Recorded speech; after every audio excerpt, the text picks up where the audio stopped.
Hey, everybody, welcome to This Board Game Life, episode number 94, titled Con Season. I am one of your fine hosts for today. My name is Rob, and with me, as always, somewhere over there. So to me, you are, wait, no, you're over here, but I think it's elsewhere when in the final recording. Yeah, What? I don't Yeah, know. yeah. It doesn't matter. Every But show's like hello, the first everybody. one. Yeah, it's my good buddy Mark, the second host with the most. Yeah, this is the show about board games, card games, miniatures games. We don't play a whole ton of miniatures games, but so many games and anything else we want to talk about.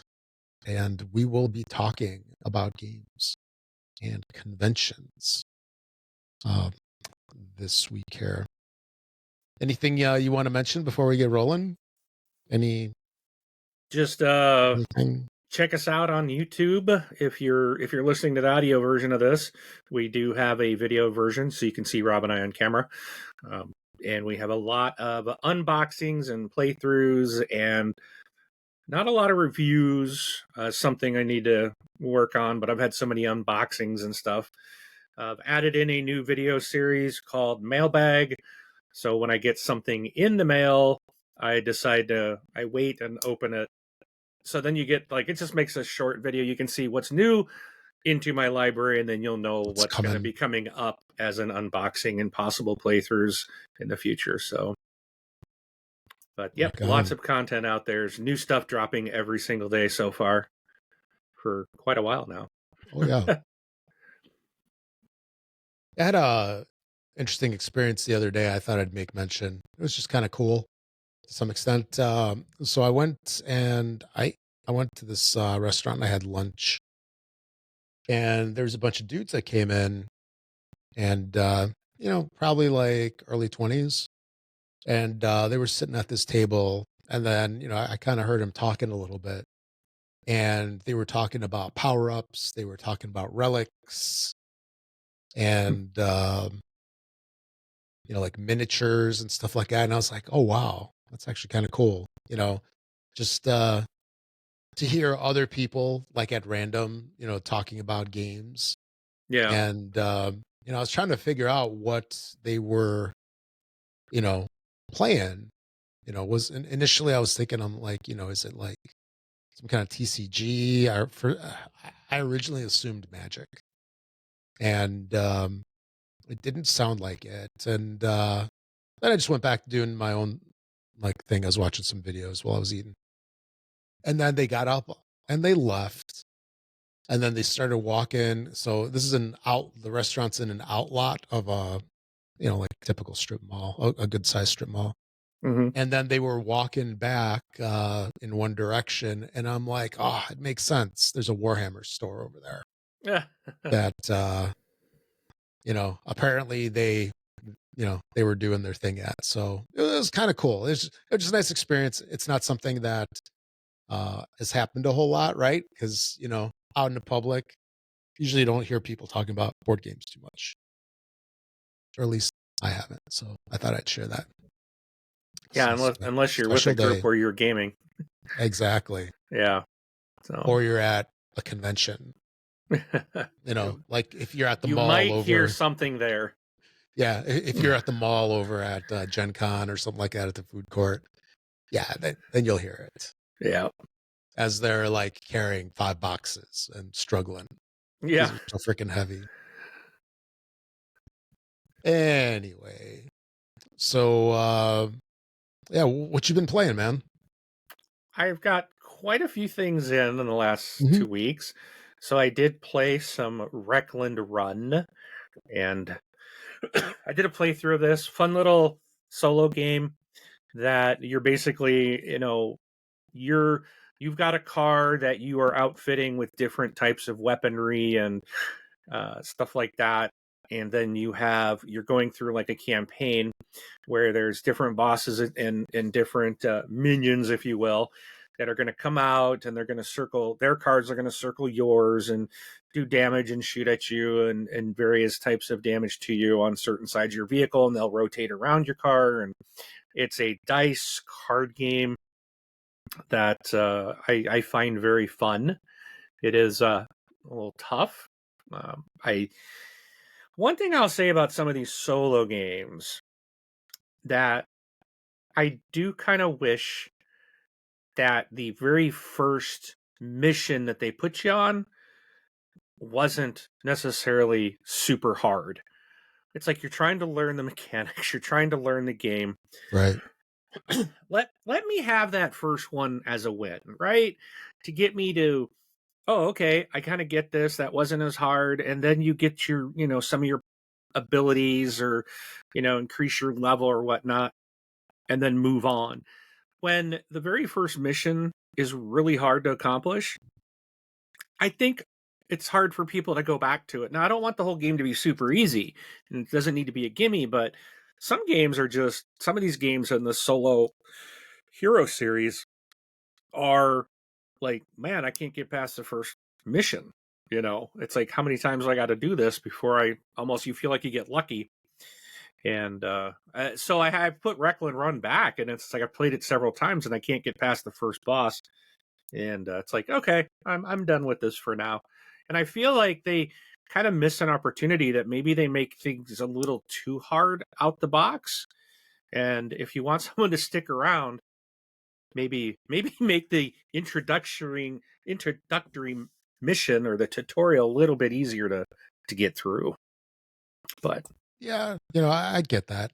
And there's some games that are, let's just say, almost impossible yeah. for some of us.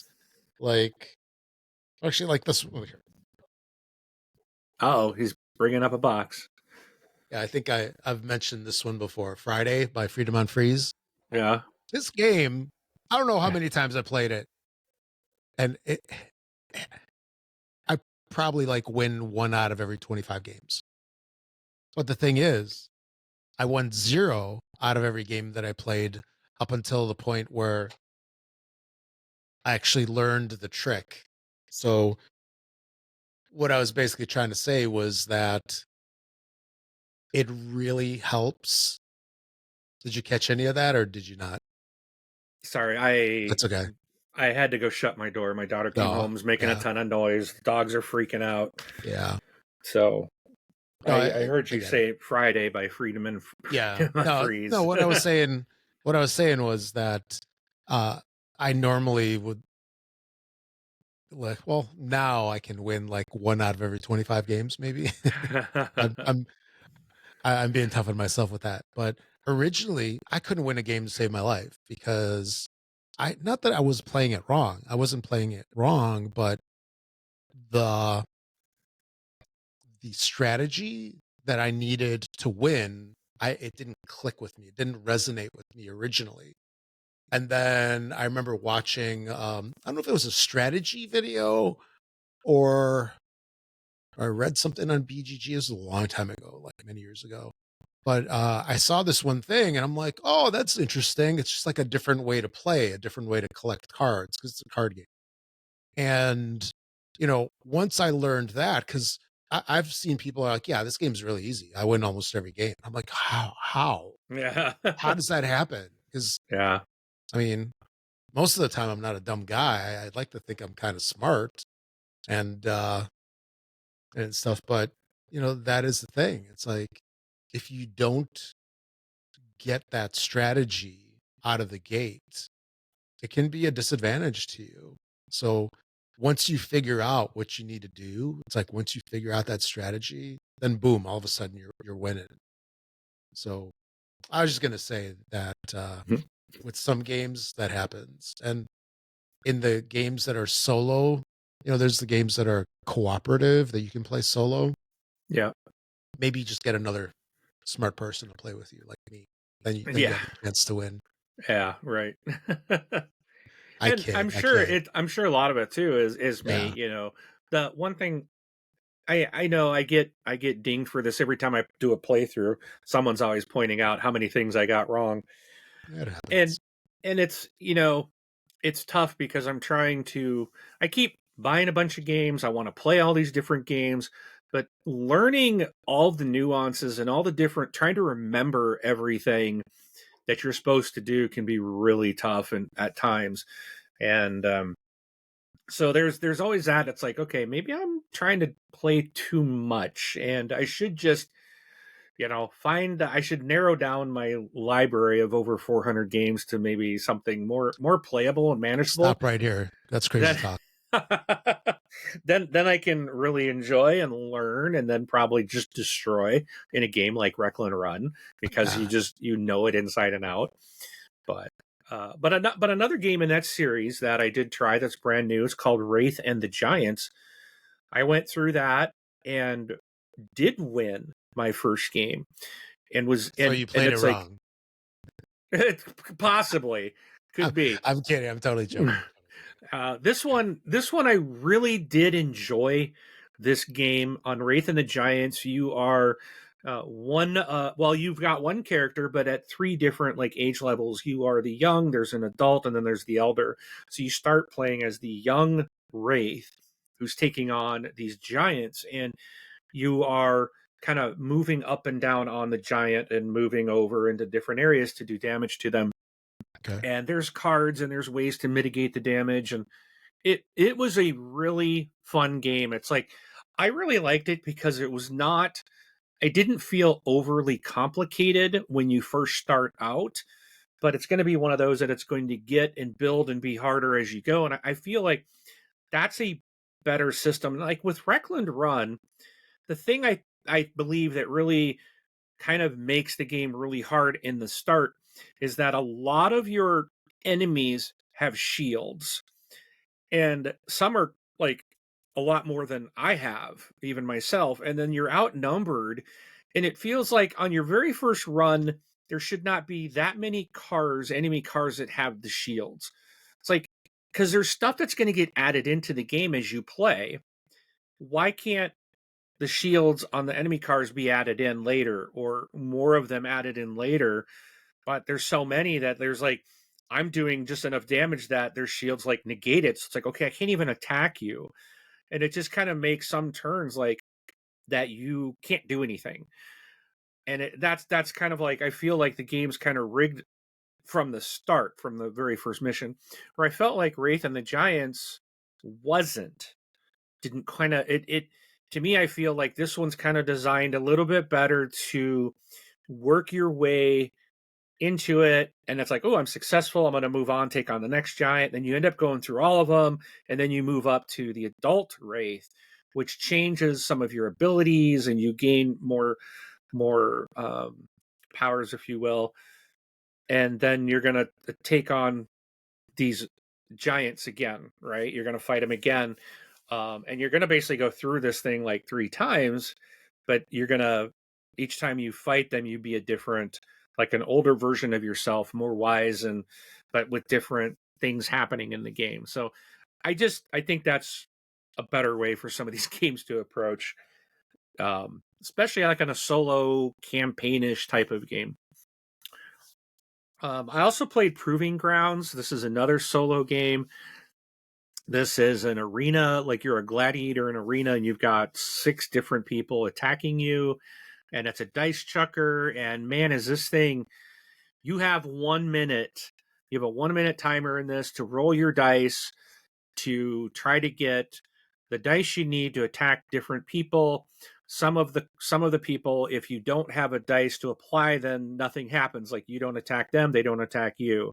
Some are, but others are, if you only have one dice, you have to have like 2 of the same numbered dice to attack. And if you only have one, then you take damage. And it's so you have a 1 minute to re-roll all your dice, but if you roll a single dice, you can't re-roll single numbers. You can only re-roll sets of dice. So, and again, you get the timer going. So it's like, okay, what do I need? And you roll a single number and you're like, and I can't re-roll it because it's just the only one I've got. I have to re-roll something else and hope to get another one of those to match it up. And then you could re-roll a set of twos, and it's like, oh, now you've got a 1 and a 5, and it's like, great, now I've got 3 numbers that are single, and 3 people are going to attack me. It's pretty chaotic. It's a fun little game, and I just did kind of their introductory. I forgot what they called it, but it was just like I get maybe it was just a tutorial, but they have like I want to say 4 or 5 modules that you can plug in to alter the gameplay and stuff. So it's really neat. It's a little fun little solo game. That's Proving Grounds. I got to play Slide, which is a card game. This is a fun card game. I've played this several times now. I just got it in recently, and I've played it a couple times with some different groups. And this has been a fun one. I wouldn't say it's super easy. It is very easy to learn, but to master or kind of try to manipulate your cards is where the challenge comes in. So everybody ends up with 16 cards face down in front of them in a 4x4 grid. And it's like 1 to 5 players, and there's like 100 cards in the deck, but you won't have there must be more than that. I think anyways, there's going to be some cards. There's 100 cards. You're going to have 16 times 5, right? Whatever that turns out to be. But it's going to be less than 100 cards. So not all the cards are in the deck, and there's like 10 of every card numbered, 10 ones, 10 twos, 10 tens. So you don't have every card in the game. And so what happens is someone gets the first player marker, but everyone grabs a card, a face down card. You're just randomly picking one, and you all turn it up and lay it in the center of the table. And then whoever has that little first player token gets to take any one of the face up cards they want, and then you have to slide it into that 4x4 grid. You can't. So if I took a card out of the middle, I can't take the one I took. I can't go back. You can never go into the spot that you removed a card.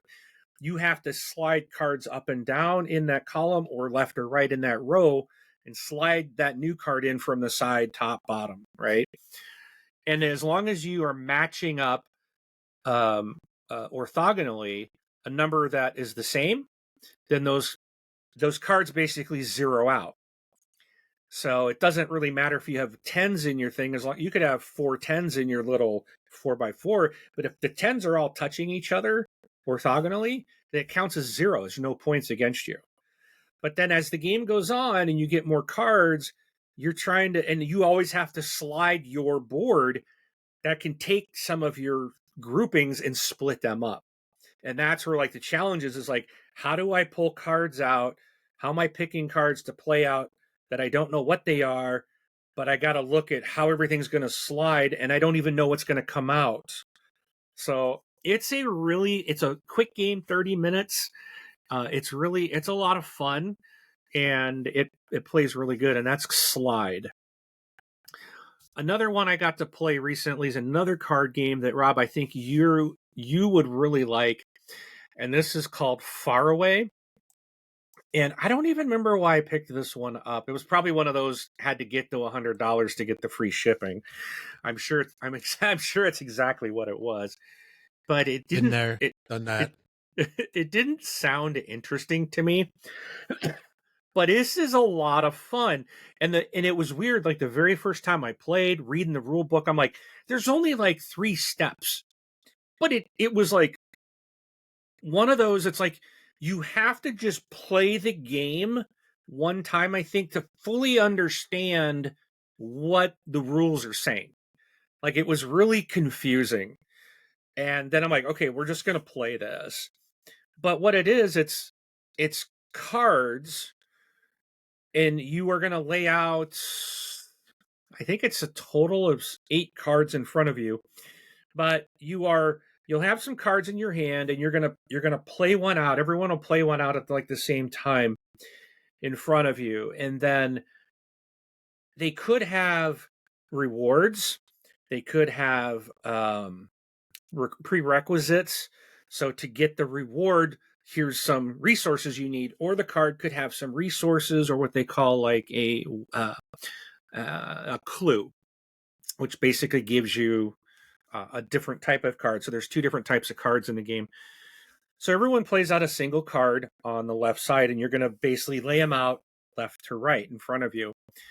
And you're laying out these cards, and there's also a daytime, nighttime symbol on them, and then there's a number. They're numbered like 1 to 68 or something like that. So if whoever has like the lowest card number gets to pick first from the middle and take another card to put in their hand. So you'll always have 3 cards in your hand. And then you kind of, so like on round 2, everybody's kind of going around putting another card in their hand. Now, in the second round and then after, if the second card you play has a number that's higher than the one you previous played, you get what's called I think it's a sanctuary card, which is something that you can play out. So in like your final turn, you are playing out a sanctuary card, and drawing from there, I think, at the final turn. But you can play one of the sanctuary cards that you might have in your hand, and you discard the rest. What that is, it's kind of like a resource or points or something that is available to you the entire time. So anyways, as you're laying these out round to round, when you get to the very last card, you lay your 8th card down. The book recommends flipping the first 7 upside down. Because now what you're going to do is you're going to score the game backwards based on the cards on the last card you played. So if the last card you played, it will be face up. If it has a requirement of having like 2 pineapple looking icons, resources, if you don't have those in your sanctuary or on that card that you laid, which you're not going to, because a prerequisite of that is not going to be on the same card, then you won't get the scoring bonus on the bottom. But now, then you score the next card, you're working your way back. So it's like you want to have the cards that need the most resources and have those requirements. You want to get them out early, because then as you're scoring and going backwards, those things are becoming available. So you don't want some in the very end that requires like 4 resources, because all the other cards are gone unless you have those resources in your sanctuary pile. So it's really neat. There's ways to, as you're going, to try to get more sanctuary cards, which can help you with resources, but then it can hurt you depending on what cards you're playing. You might be trying to get more of those, but then you might not be playing a card that can get you some points. So it's a really interesting way that this game is played. And I really, really like this. I was shocked how much fun I thought this game was. And again, this is like a 30-minute game, maybe Yeah. 45 minutes with a full player count. It plays quick. And that's another thing I like. And everybody's playing pretty much like your first step. We're all playing our first card at the same time. Then the second part goes into like who had the lowest number, and and then they're figuring out, do I get a sanctuary card? If I do, how many do I get? And then the third one is like whoever had that lowest card gets to pick from the middle cards available. They get to pull one into their hand, and then it goes around the table until someone's left with 2 options. So it's really neat, really, really cool game. I highly recommend people checking it out. It's called Far Away. Another one Yeah, is one the color is very vibrant on that. I was checking it out just now. Yeah, it is, and it's from Pandasaurus. It's a cheap small box game. In fact, I have right in this little package that arrived today, I do have the brand new expansion for Far Away that just came out. It just came out, and I ordered it like the day they released it, and it just showed up today. So you'll see that in an upcoming mailbag and an unboxing. And I did do an unboxing of Far Away, I'm pretty sure, just recently. Whether it's out yet or not is a good question. It might still be to be coming out here soon. But check out if you want to see what the cards look like, check out my unboxing of that. All right, then another one that I have been waiting for a little while. It's a game I didn't expect to get till I saw someone actually playing it. I'm like, this actually looks good. This is for called Moon Colony Bloodbath, which Yes. you might know from, is it Donald Vaccarino from Donald Dominion? X X Vaccarino. Vaccarino Yes. of Dominion fame. And this is a really quirky, dark, funny game, I think. It again, you can play this relatively quickly. It's not a long game. It is a card. They call it like an engine building, engine destroying game. So at the very beginning, you're kind of building up an engine. You're trying to keep your people on the moon alive. You're building new facilities. You've got to feed them. You got to It's not gather very resources. bloodbath. No, there's, but you wait Yeah. until the robots turn, and you're dealing with accidents and all these different things that happen because life on the moon is tough. It turns into a bloodbath, and before you know it, by the end of the game, you are losing your people left and right, and then you're having to destroy buildings to get the workers that work in that building back into your worker pool, and then you lose the engine building aspects or the abilities of those buildings. So it's like the game gets harder as you go, and more things just go wrong. And what's going wrong is going wrong for everybody. So everyone has this shared deck of when something bad comes up, it affects everybody. And Okay. you will play until someone has completely lost all their workers. And that's when the game ends. Once someone is basically completely lost, then the winners, whoever has the most people still alive. It's again, it's not, you'll play this in under an hour. It plays quickly. There's not a lot of downtime. We're all kind of doing things together. It plays really quick. And I think the time, I think they say is 45 minutes. I think an hour would be maybe your first time through. But after that, it's like you could probably play this with 4 players in like 30 minutes. It really does play quickly, and it's a lot of fun. What doesn't play quickly, but is a crazy amount of fun, Yeah. is Battlestar Galactica, the board game. The OG. I heard about this. Yeah. Well, it's not the OG. It's not the OG Battlestar, but it's the most recognized one, I would say. The one everybody talks about, based on the TV series that came out in the mid 2000s. Yeah, the one with the girl in red. Yes, and the female Starbuck. Yep. But I mean, I remember watching the miniseries, and I never watched the 4 or 5 seasons that the show had after the miniseries. Because I remember, I don't know, back when it came out, I was like, this is stupid. This is, I don't know, it just rubbed me wrong. And I think it was the Starbuck was not, like, how'd you put a female in there? He was such an iconic character back in the, was it late 70s or was it when that TV Benedict or whatever his name was? Yeah. And yeah, he went on to do A-Team. Oh yeah. So I wasn't like, I'm not necessarily a fan of the show, but I've heard such good things about this game. In fact, you made a comment that I should try to play this, and someone in my group had it, and I said, hey, would you be willing to teach us? He's like, heck yeah. And so last week we played this on our Wednesday game night, and everyone at the table was just talking about how great this show was, and I'm just like, what is wrong with you people? So I'm like, fine, I'll go watch it.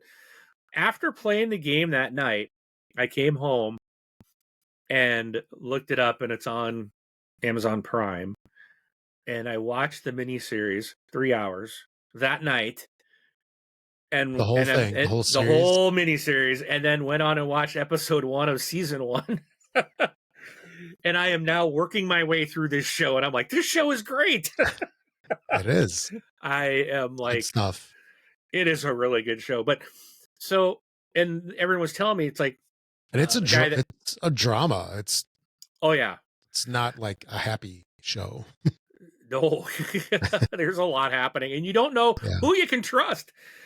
And that's the kind of fun thing is I was told Frank, who has the game, he was like, when you're done watching the series, he says we need to play it again, and he says I think you'll appreciate it even more because everything is from the show. And I really enjoyed the game just to begin with. I'm like, this is pretty cool. Like how some people become a Cylon and some don't. So Sympathizers and all that, right? yep. And I ended up as a Cylon sympathizer. But we won. The Cylons did win. Yeah. But it was a very interesting game. I really did like this a lot. And it's kind of sad. This thing's out of print, and if you buy it For a today, long time. it's going to cost you A lot. $500 to $800. $500 to $800 probably. Mhm. And if you want it with all the expansions, you're probably looking at closer to $1,000 for the game. So, Yeah. needless to say, I'm Sounds not like buying it. I was gonna say, sounds like somebody looked into it. Yeah, for just a couple of minutes, and I was like, "Yikes! Yeah. Delete. I don't want that." Um, And one thing too, we always hope of like a retheme, right?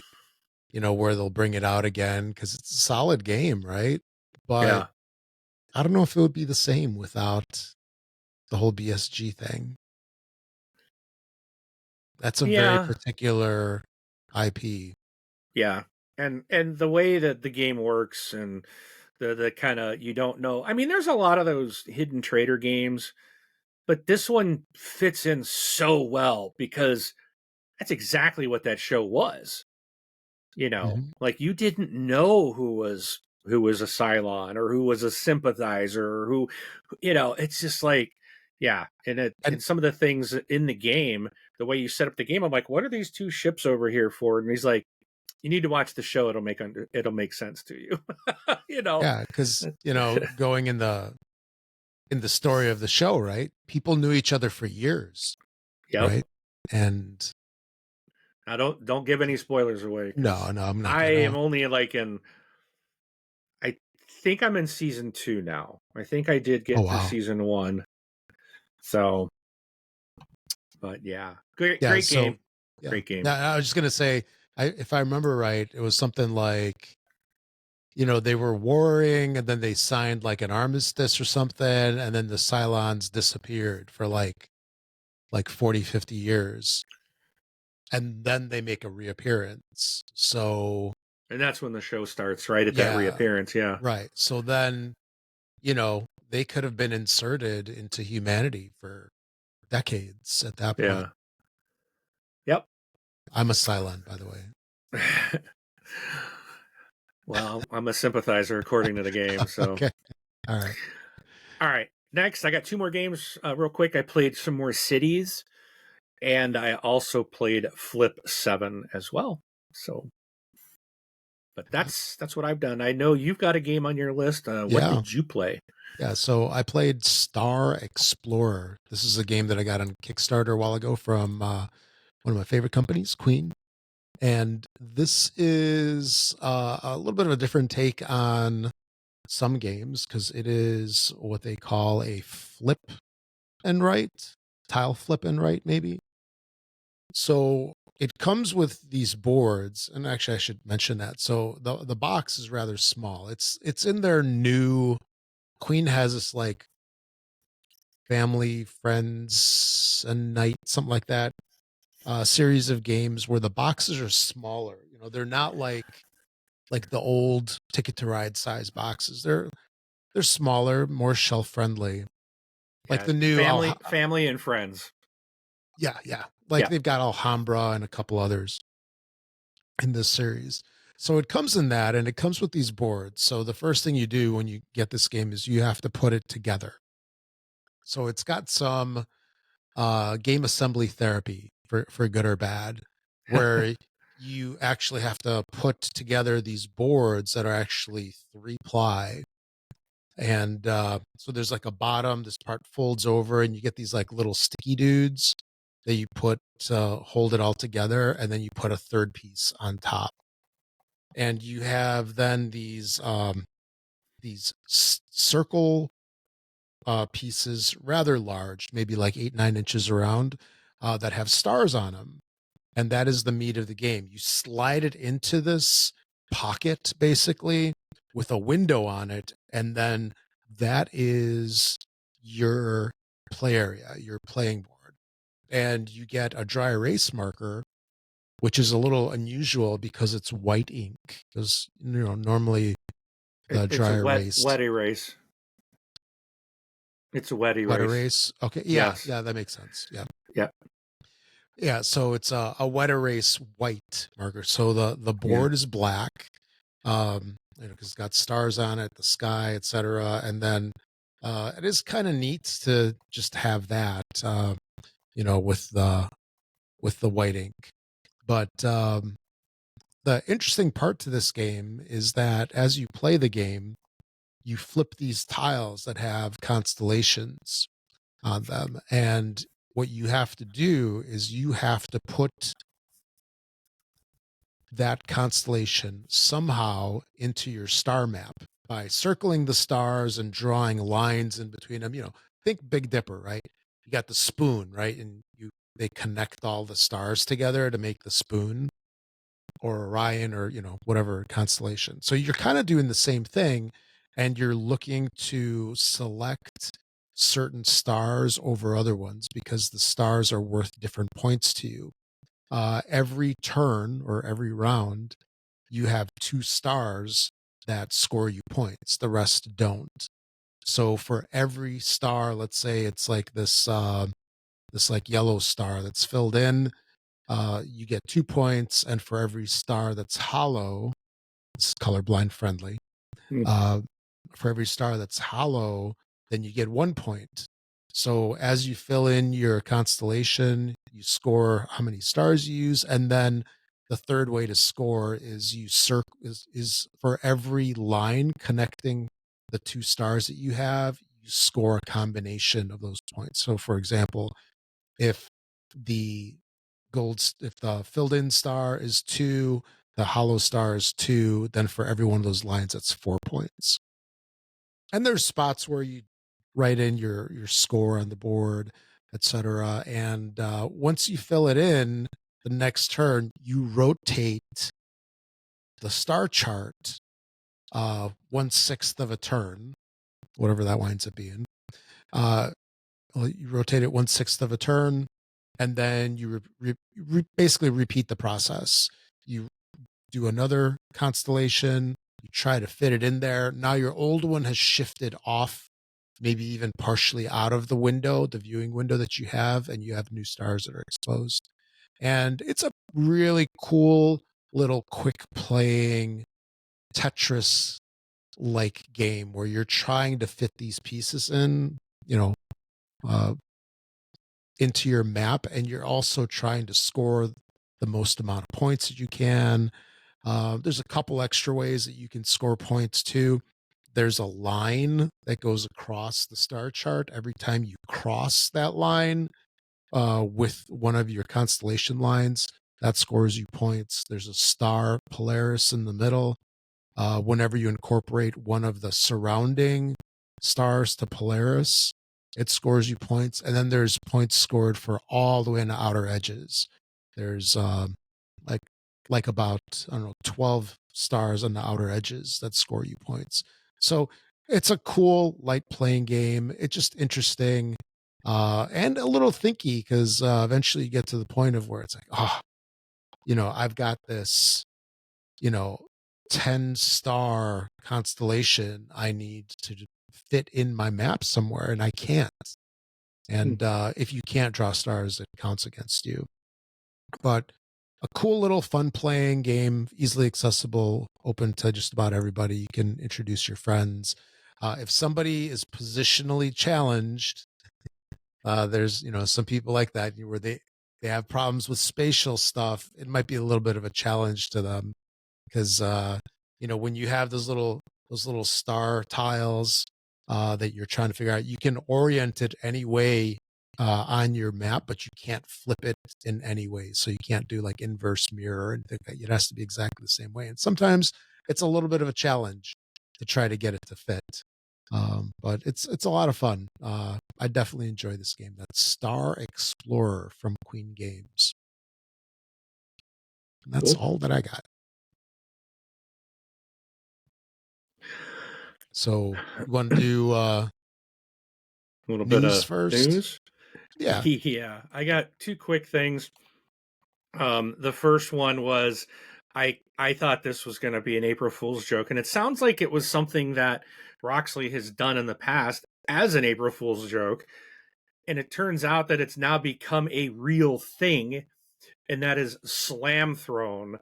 So if you're familiar with, this is from the makers of Dice Throne, and it's like you have this stack up. Well, let me see if their rule book, they got official rules here, but you get these, you get a hero slammer is what it's called, and then you you have like a stack of, I guess they're health caps that are kind of stacked up, and you're like slamming your slammer down on your enemy's stack to reduce their health or something like that. It was it I've seen them play this like in a video.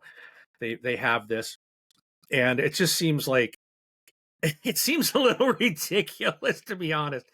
But they have announced that this is going to be at Gen Con this year, 2025. That's where it will first make its. Wow. I don't know if it's going to be a full.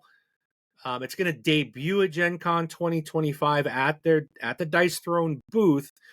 It does say come by, try it out, and get your own set of Slam Thrones. So, being that it's Roxley, being that it's oh boy, Dice Throne guys, I'm going to be trying to pick up some Slam Throne just to have it. It doesn't look like anything I would like playing, but then again, maybe you'll be surprised. I might be surprised. I'm definitely going to go.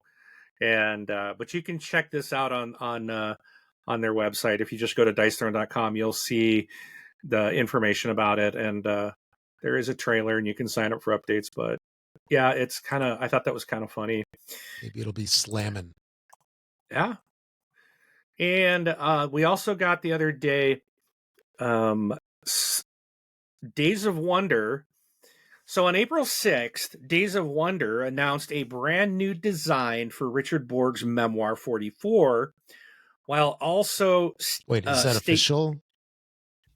Is it official? So I know we were talking about it the other day. Okay. Yeah, let me read the story. All right. So on April 6th, Days of Wonder did announce a brand new design for Memoir 44, while also stating that this edition will be compatible with all existing and future expansions. So they showed a picture.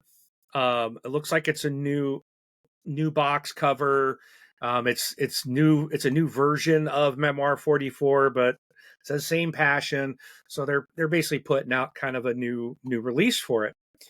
But they also mentioned that it's going to be compatible with future expansions as well as all the stuff that's already out there. And then more generally, they wrote, the game line is still alive. And we want to thank our loyal players for their unwavering support. Stay tuned because great surprises are on the way. Then they followed up with news with 3 teaser posts. They were 3 pictures of, one looked like cardboard punch outs. Another one looked like a board layout. And then the other one were cards, which were very obvious Rebellion and Empire cards from Star Wars. So everyone's saying they believe there's going to be a Star Wars Memoir 44, if you will, game being announced really soon. And this was not on April 1st. This didn't come out on April 1st. This was 6th. So this is not an April 1st joke. And it looks like Days of Wonder is going to be bringing us some Star Wars games in the Memoir 44 style of gameplay. Yeah. So you can have the Empire attacking the Germans. I don't. That'll be a good one. Can you mix the Star Wars franchise with the other games? That'll be something interesting. Yeah, But I don't think that's what they're saying. But yeah. Get I'd the imagine they'd play very differently. But still, that I'd imagine there'd be rule sets would be different. That you wouldn't mix those. That'd be a little weird. But get a imagine if you could. AT-AT against German tank. Yeah, Tiger Tank. Yeah, So yeah, we'll let you know when we hear more. But yeah, I just thought that was kind of cool. that's a heck of a teaser, especially from those guys. I mean, I don't even know if they have any IP games. I can't think of any, but pleasant surprise, Yeah. definitely. So All right. Yeah, so there's many ways you can contact us. You can send us an email at contact@thisboardgamelife. You can go to our website. There's contact stuff on there. Mark posts tons of videos on YouTube. Feel free to comment on there. Let him know how much you enjoy his videos. And also, we have a voicemail link on our website. On our website, all the way to the right. That's my right. On the screen there. It might be your left. I don't know. But all the way on the right-hand side, there's a little widget where you can leave us a voicemail. And we got a voicemail from Jeff that we're going to play here. Hey, fellas. Hope you're doing well. Just wanted to tell you, I really enjoyed the show. I went from not really sure about it to listening more and listening more. And now I really like it. I think the main thing I like, it sounds to me that you guys play most of your games in person, like with other people.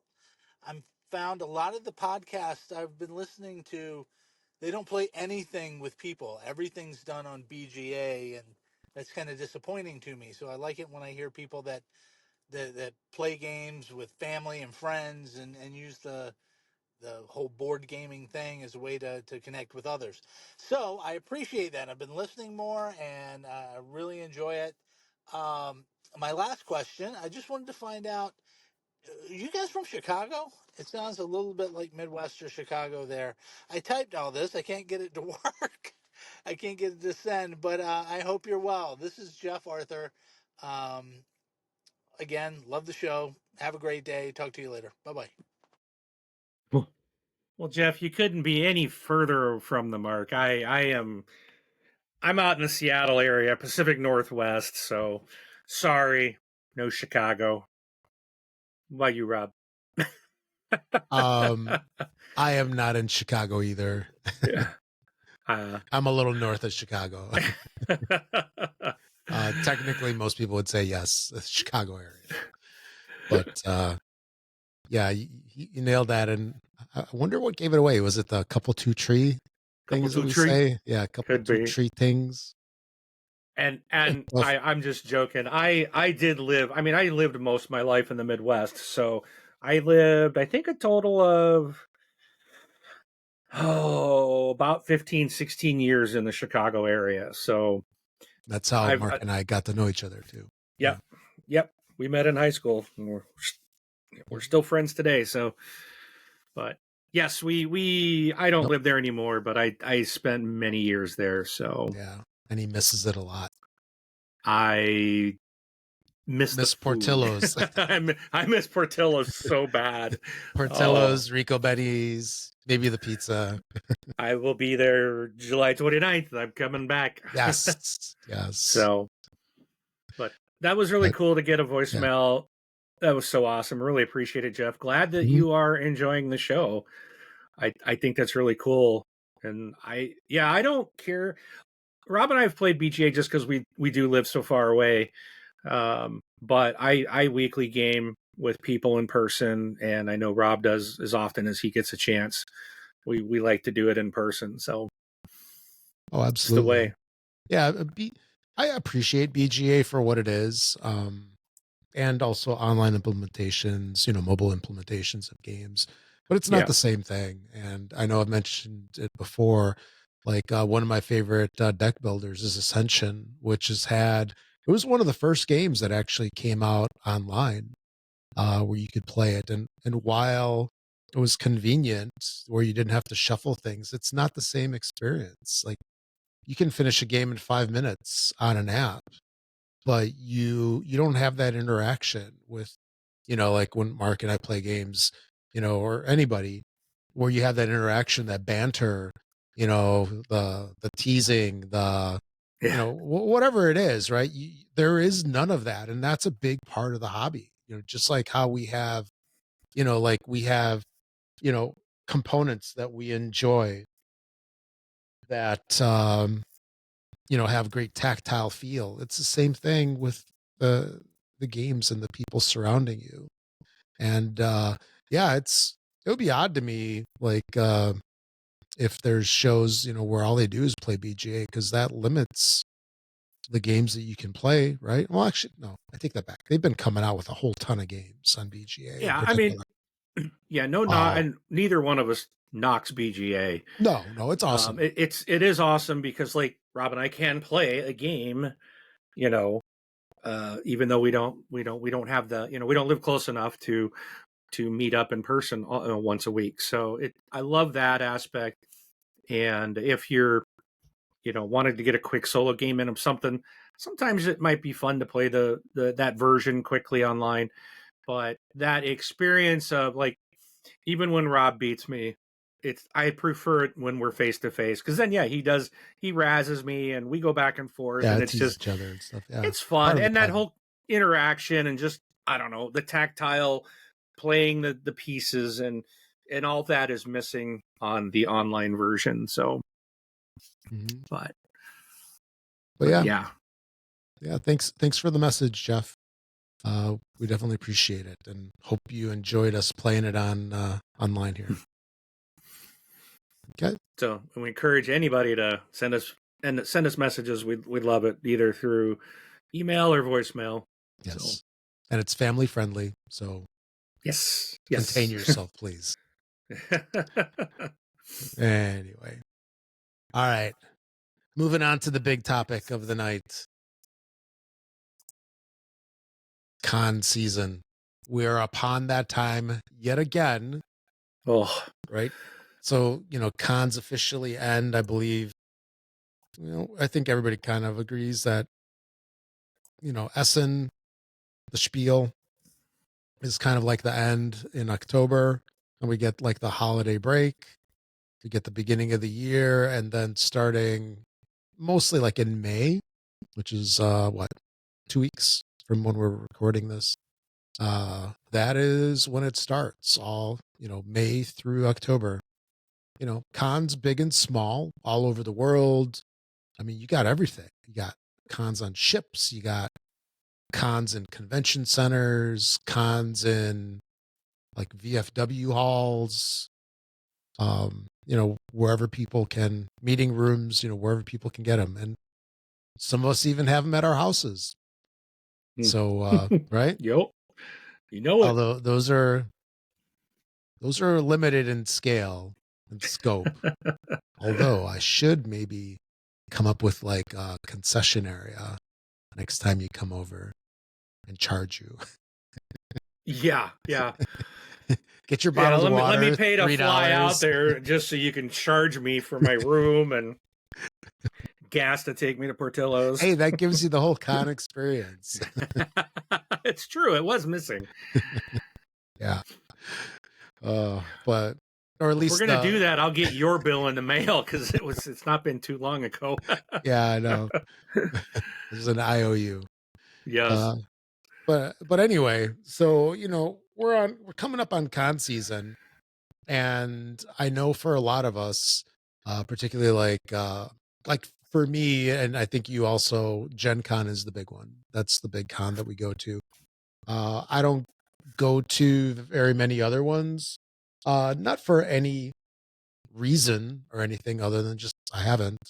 I've got Grand Con that's fairly close. It's in Grand Rapids area in Michigan.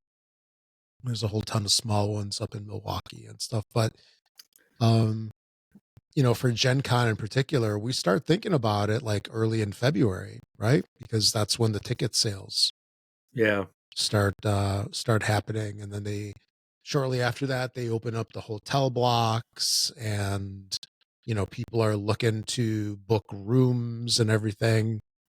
So we can say, like, let's talk about the timeline. Like, what do we do to kind of like prepare? So number one, we get our tickets in February. That kind of unleashes it. And then what? February.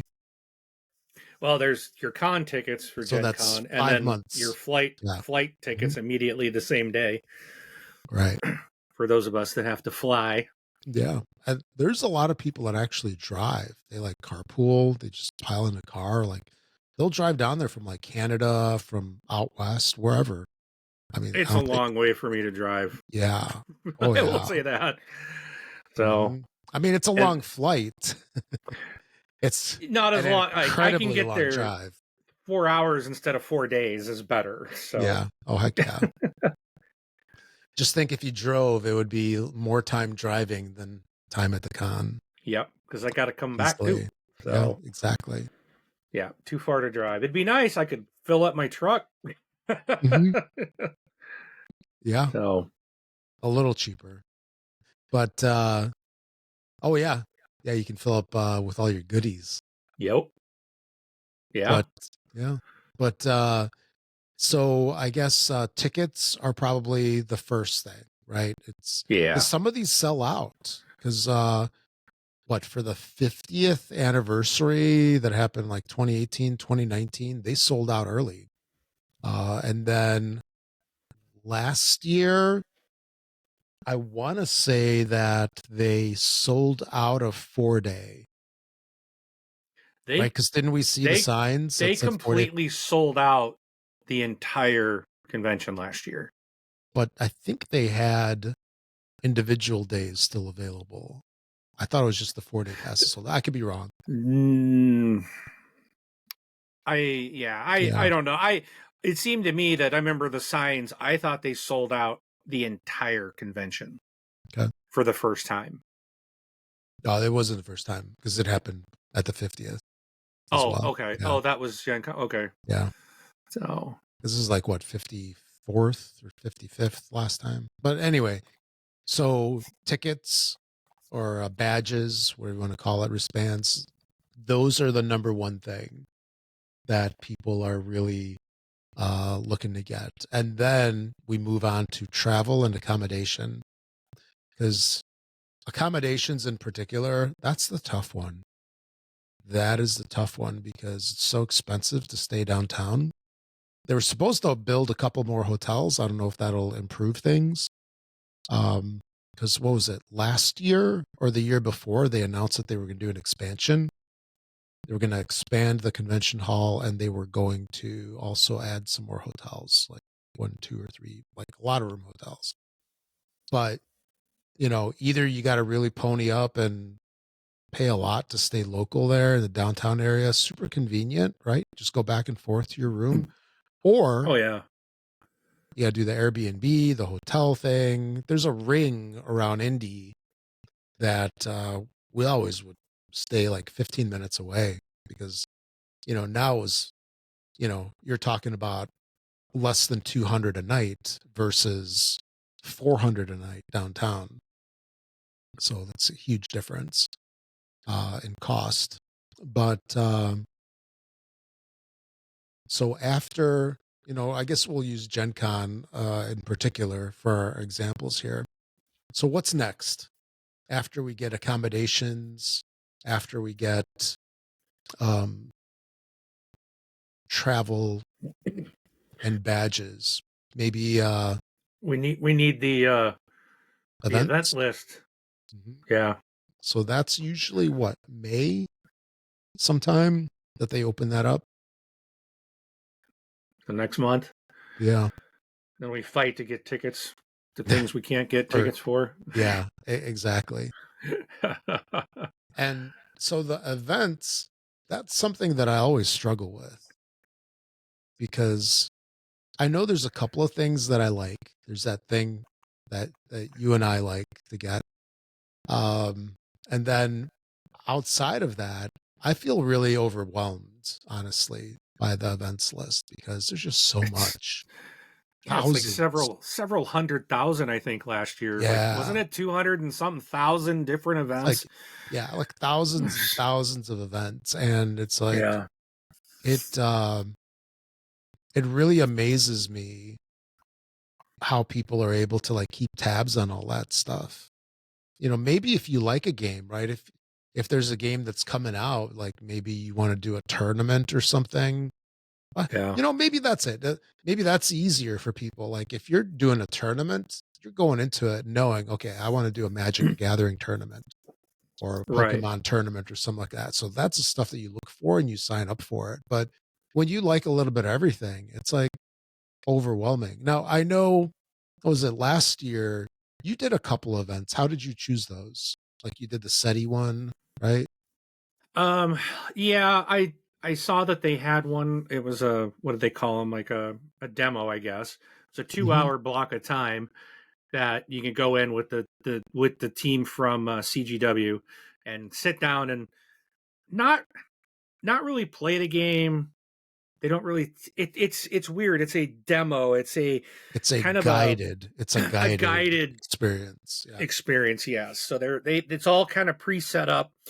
They're going to have you do some things to get you started, and then they help you out like with your first couple turns, and then they're just there to kind of answer questions, try to help you along. And it was interesting because I remember coming out of there telling you, I'm not buying this game.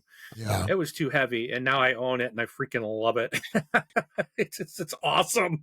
Yes. So I did enjoy that. It's a chance to sit down.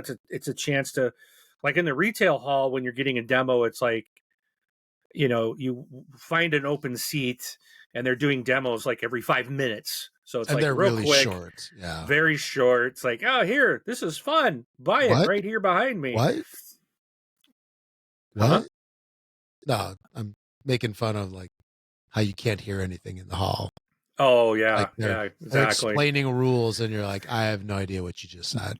Yeah, because there's too much happening. So Yeah. And then I always get tired of like asking, like, could you repeat that? And then it's like, okay, all right. I have no idea what you said, but I'm just gonna go roll with it. All right. Anyway, go ahead.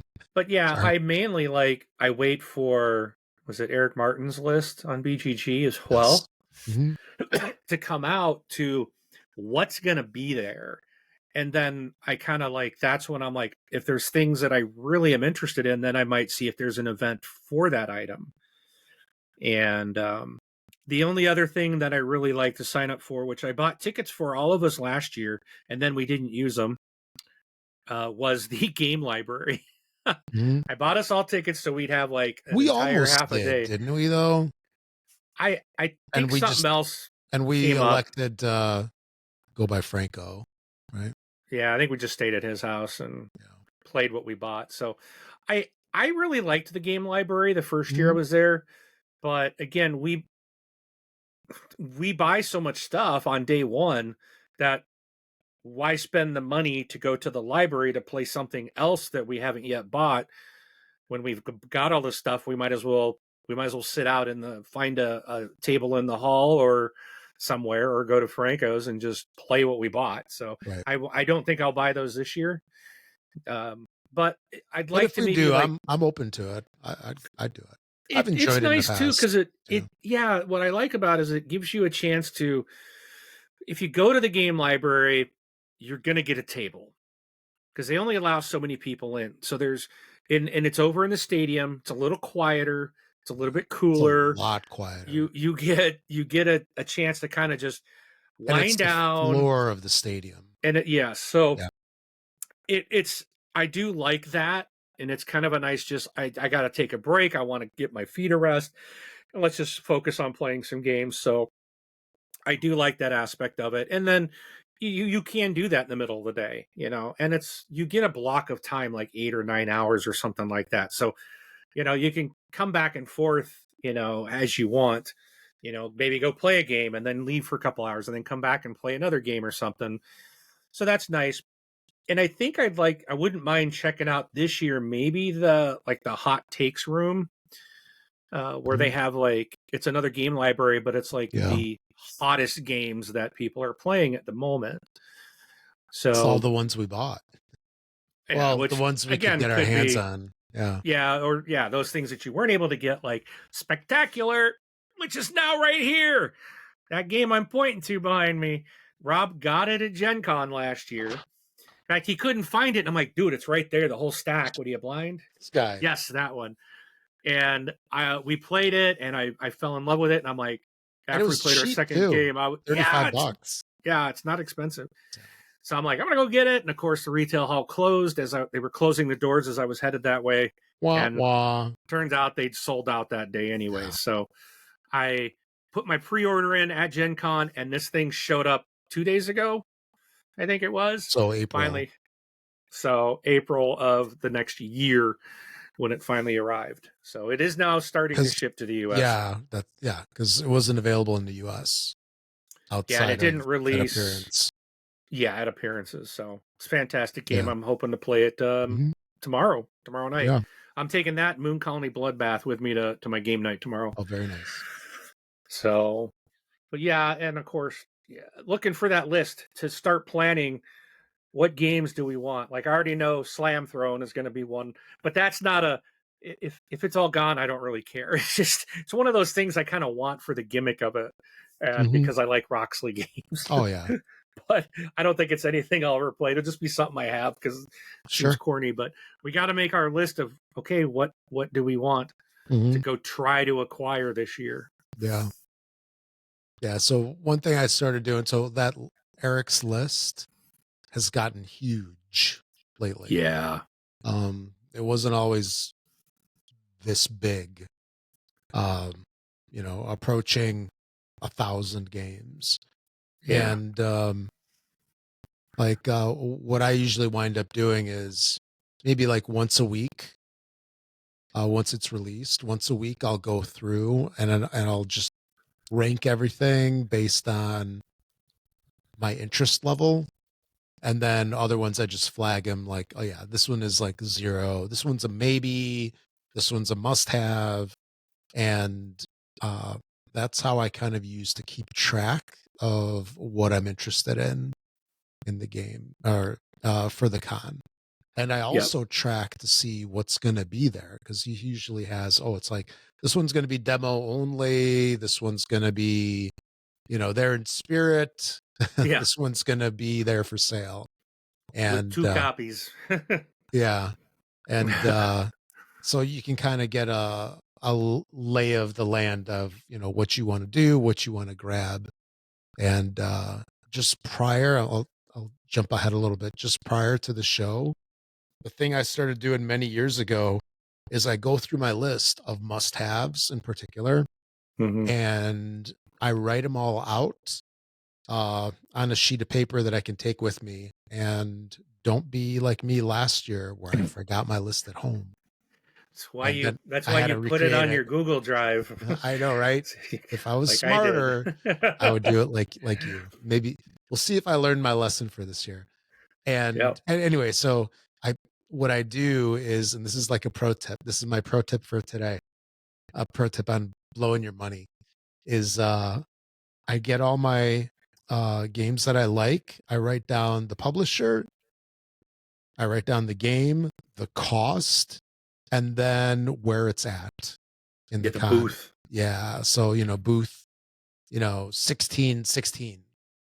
And then I organize it when I'm done. I organize it in order. This is how my craziness goes, man. I organize it in the order that I'm going to hit the booths. And I mean, you don't want to go from booth 400 to 6,000. Yeah, exactly. You don't want to go across the hall. And then it's like, these are the games that I must have. These are the games that are going to be like really hot. So I also organize them based on like preference and distance. And then, man, Thursday morning, I am a machine. Just no, you're not, to because there's 35,000 people in front of us going through one set of doors. Because remember this last year, they sent everyone through the one set of doors and they didn't open all the other ones like they did the previous year. Yeah, they didn't open up the one that was by the hall. Like you had to go through the hallway doors. Yeah. Yeah. Which was, I thought, stupid, but Mhm. I don't run the But con. nope. But that sucked, man. That Oh, many people. That was crazy. How it many got people were in really there? hot. Yeah. Oh, it It's was always so like that. hot. And just, it's like, get off of me. And then people are pushing through. Excuse me. Then you get the people at work there, and they're like, kind of nasty. They're just like, dude, you guys know this hall's full. Don't be yelling at us to get out of your way. Yeah. You know, you should have had your crap moved in and Yeah. it's set up Oh, yeah. beforehand. Yeah, that's right. Don't be doing it the morning of. So Yeah. I am not looking forward to the releasing of the nerds, but Yeah. so Well, you could always stand back, wait for it to happen, then leisurely saunter in. you know, that's the thing is like it might even be best just to do that because we're not gonna get like I think both of us we went to our must have, and by the time we got there on day one, we were so far back it was like nope, they're already sold out. Right. And we were there. We were not that far away from the doors opening. But by the time you get to your booth, it's just again the freaking running of the nerds. It's and I'm just not into that. I just like, you know what? I just kind of want to try to take it easy and just I'd rather just stroll in, start at 100 this year and just kind of take my time, you know, No, and I not get be it. trying to run booth to booth to booth to booth because it's just like, oh. But I know I'm gonna end up with a list like you, and I'm gonna be like, and that day I'll be like, come on, Rob, I gotta go here first. Where are you going? You know, and you're gonna be like, I thought you were gonna take a casual. And I'll be like, shut up, Rob, get out of my way. Slam thrown. You're gonna be slamming me with the slam thrown thing. There you go. Yeah. So Why do you always have to be right? No. No, but yeah, and you know, some of it like I hate waiting in the lines, and I also in recent years I'll kind of gauge a game like, okay, this one's really hot. I know it's going to be super popular. I'm not waiting in the line because if a game is available, you can get it Thursday afternoon. Do you know what I mean? Yeah. Yeah. And there's no line. You could either wait in line at what, 10:30, 9:30, I forget when it opens. You can wait in the line at like 10, 11 o'clock, or you can just saunter up and grab it that afternoon. You run the risk of not getting it. There's always potential of getting it the day after, but you know, that's the case. And then there's other ones like last year, there was a couple that were from smaller publishers that were like all the way in the back. I just went over there and it was like a line of maybe 2 people. Yeah. You know, versus I know we stood in that Sky Team line for a long time. Remember? And Yeah. And here's the thing. I got the game. You got the game, right? no, I didn't.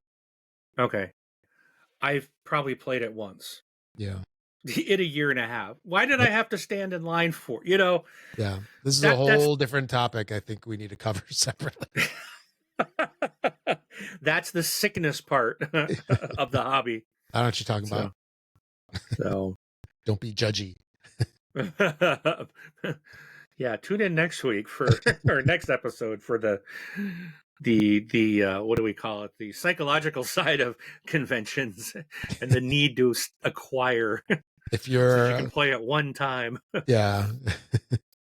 If you're on everybody's frequent buyer program, that's how you win. Of sorts.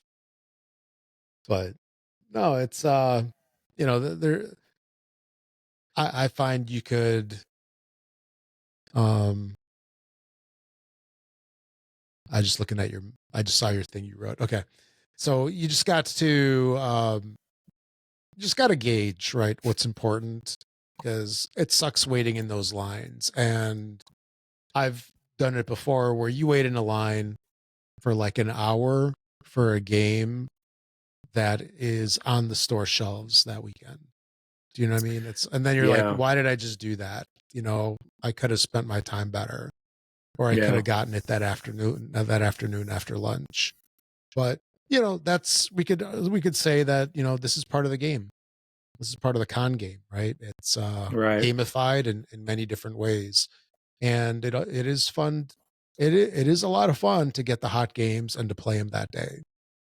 You know, so I get that. It's all part of the experience too. Oh So, heck yeah, but I think the worst part too for me is we all there's three of us that always go at least. You, me, and Franco. And I don't know if Jay's going to go this year, but it's what happens too is we go in and we're all going like pew, like scattering, and see then ya. we hit our few, and then it's always like, okay, where are you at? Where are you at? And then it's like, I'm over here. Okay, I'll meet you there. But by the time I get there or find it, you're two other rows over. It's like, Yeah, then we play the game and wasting our time of trying to find each other. And it's just like, I think this year I want to go in as like, okay, I'm just going to hang with Rob, right? I'm going to hang with Rob, and we're going to, and I know Franco he is, does his own thing. he Yeah, likes to do his own thing, and that's what I've gotten from him is he just wants to go and peruse, kind of like he just wants to, I think he wants to just scope the aisles, do his thing, yeah. See what's out and there. doesn't want to wait. And I know, like when we were with Jay and his girls that one year, it's like we were barely in. We were like, I spent an hour just in the very first aisle because they were like, the girls were like playing stuff and looking at some cool stuff, and there was stuff they were very interested in, like Star Wars Rebels, I think, was in that first aisle, and stuff from OP Games was there, and I'm sitting there like, okay, I want to move on, like Yeah, I know Franco was the same way, so I'm like, I'd rather just like hang with one of you guys, and go, um, and not worry about having to right. get things. But I know it's gonna happen. I'm gonna get that fever and be like, I gotta have this. Yes. You get caught up in the mania. It's not Yeah, I just gotta have it. I gotta have it today. I get the fever. Yeah. So And then there's always like, oh, I'm so tired. Oh, I'm so hungry. My feet hurt. My neck hurts. My shoulder hurts from carrying all this stuff. Oh, we need to make a car run. yeah, All that stuff. And then dude, that walk to the car is so brutal, man. It's not that far, but man, I hate that walk. it's it's it's because it's like that's when you realize how tired your feet are. When you're walking the aisles, you're too distracted. You don't even notice how much yeah, your body too hurts. much to But when see. you're walking to go get food, or you're walking to the stadium, or you're walking to the mall, you're walking to the car, you're just like every step is painful. That's the That's worst part. that's where when we go for food, I have my eyes on the prize, lunch. Lunch. Oh. Then after we eat, then I struggle. I'm like, oh, now I'm tired from sitting here and I got a full tummy and You know stuff. what might be fun if people were interested, and we should throw this out. We should like try to maybe do this board game life meetup at the con. Yeah.